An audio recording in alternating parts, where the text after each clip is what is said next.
Hello, everybody. My name is Kevin Cho, and we are here at. This is a deal that we just closed on.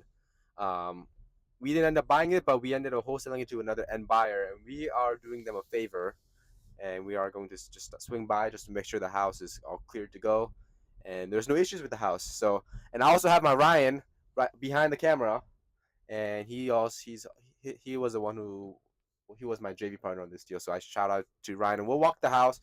We'll do a deal breakdown of where the deal came from and how my buyer is going to make money on this deal. We are here in Coolidge. We drove 50 minutes from my house all the way down to Coolidge just to do this video for my buyer, and we want to walk around the house to show you where this deal came from, what the numbers look like, and what list the deal came from, and what the buyer is going to do to make money on this deal. Because at the end of the day, you want to be able to cash flow from this deal. So Ryan, on this deal right here, Yep. where did you find this deal? I found it from the no equity SubTo list. Okay, so this is a little bit different because most of the houses that we do as a no equity, most of them is like in really good condition, and they usually have like no, they're not behind on payments. The homeowner usually doesn't really have that much pain.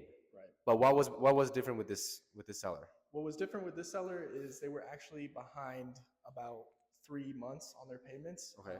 So yeah, we needed to catch up their payments, and it was also on market. The agent wasn't able to sell it on market, so he brought it to me. Perfect. So I walked this house before we closed on the deal because I wanted to make sure I sell good products to my buyers. So when I first walked it, this was like a total mess, and like I couldn't even see anything because there was blinds, and the homeowner would put the cover like curtain over the blinds. This backyard was full of dirt and all that. You haven't been to any. You haven't No, been. I hadn't been here before, but yeah, I remember seeing the last video. It was definitely looks a lot different in person. This is awesome. This is all cleaned up. There was a pool right here that like one of those pools that Oh, really? inflatable pools. Yeah, it was huge. It just looked like a total mess, and it was one of those few houses that actually need a lot of work. So what's the bed, bath, and square footage on this one? Do you remember? I don't remember exactly what the square footage was. I believe it's a 5 bedroom. I think it's Was it 5'3". 5'3"? Yeah. So we'll walk up the house, but I think on this house, my buyer on this deal, he's going to be renting it by the rooms. Because what's the payment on this house? I think it's 20. Do you remember the payment? I don't remember off the top of my head, but I think it was like 20, 2200 maybe. $2,200 for a 5 bedroom, 3 bath house. Yes. Okay. So let's just do the math. If you were to rent out each room for 750, I think 750 is pretty reasonable. Yeah. Pad split. Yeah. I mean, I'm just not even pad split, just rent out by the rooms. Yeah. That's 750 times 5. That's almost $4,000. That's good. So on this deal, if an end buyer ends up doing this strategy, he probably take home $1,800 a month. Yep. Easy. Easy. And I think the master could rent out for even more. But yeah, they did a lot of work because the homeowner actually ended up leaving the house on a short notice. John, like, get this real quick. Holy moly, that hasn't been replaced in at least 2, 3, 4 years. Yeah, I just found this out yesterday.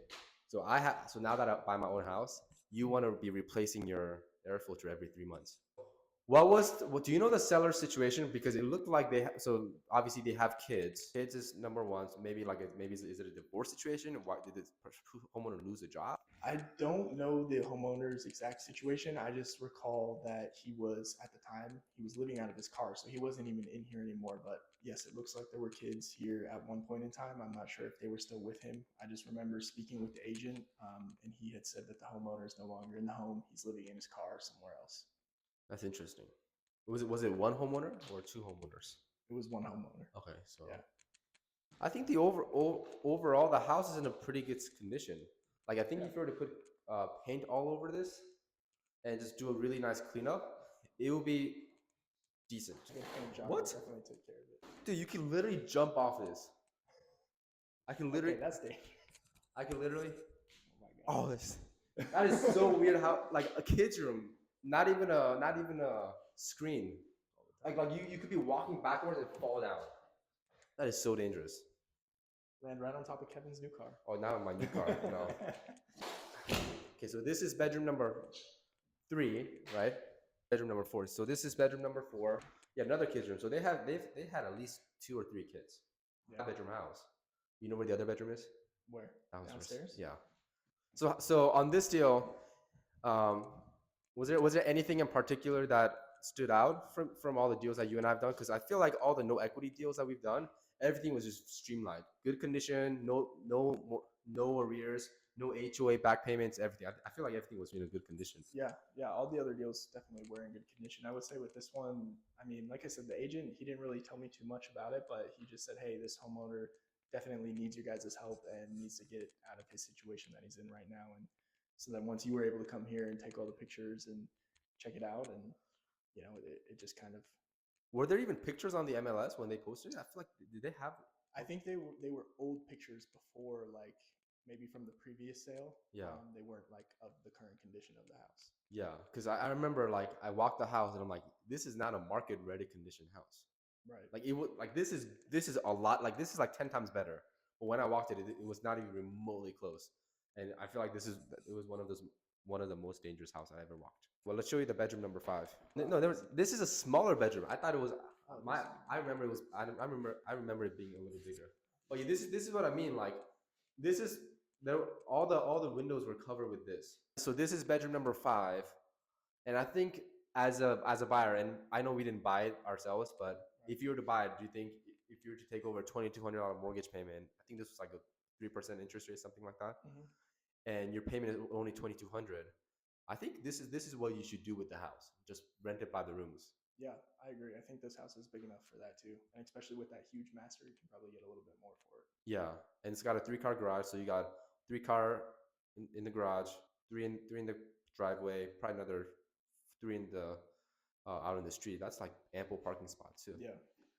Interesting. Oh, look at this. Is Darren the realtor? Yes. Darren, you are the man.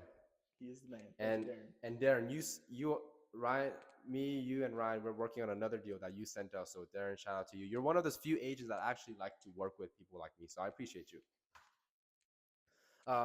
So I feel like this is one of those deals that are kind of predictable, cookie cutter. No equity, homeowners behind on the payments. They just bought it, good interest rate, not so good condition in the house, and my TC just sent me a report of all the deals I've done, and I've done 58 SubTo deals this year alone, and every single one of them came from this list. And I pull all my list from PropStream. I'll put the link down below for 7-day free trial if you want to try it out. But Ryan, you had good success with it. You and I've probably done 7-8 deals in the last 4 months just from this no equity list. And you and I will probably do like another 10 for the next 4 months before the end of the year. Definitely. So I think out of all the lists that we've worked on, I think this no equity list is by far the one that's been working the most for. Oh yeah, so much traction off of this list. It's amazing. Yeah, and the best part is they can't really go anywhere. Like it's not like they can just take a cash offer and walk away. It's like they got to get a certain amount. Right. So thank you everyone for watching this video, and Ryan, I will put Ryan's YouTube channel in the description below so that you guys can also check out his YouTube. I do want Ryan to post more, but even on Instagram, I want you to post more on Instagram too. So, but I appreciate you for doing deals with me, and thank you. Bye.